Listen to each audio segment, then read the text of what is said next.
How you guys doing? This is Brian Knight. We're here in the heart of the United States in Oklahoma City. Brought out the KTM. This is the X-BOW GTXR, one of 8 here currently in the United States.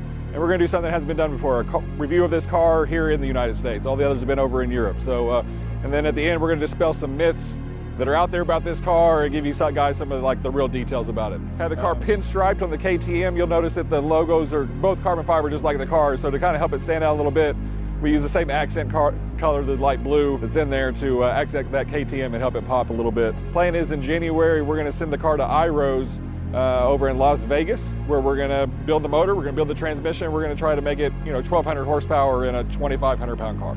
Low 8s, maybe a high 7s, depending on what kind of traction we can get on the drag strip. So car makes 500 horsepower stock. So like I said, we're gonna try to 2.5 fold that here when we go to Iros, but we took it stock to drag strip up in Tulsa, Oklahoma. First KTM that we know of to run a drag strip. Ended up running an 11.1. It was a little warm.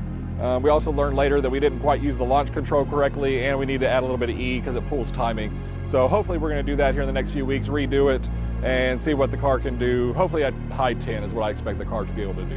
3.4, 0 to 60, 3.3, 3.4, which is what they claim, KTM claims. So it ran right about what they said on a 0 to 60.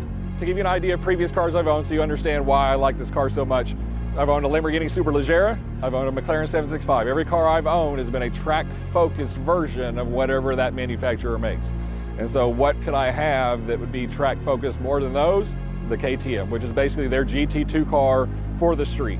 Car doesn't have anti-lock brakes, actually feels much smoother left foot braking than it does any other car that I've ever driven. Not exposed carbon, you're talking 4 color choices, mid to high 500, low 600s is what you're looking for when the tariffs are gone. Some fun facts about the car, how this canopy came about. So KTM created the X-BOW in 2008. It was an open air cockpit car.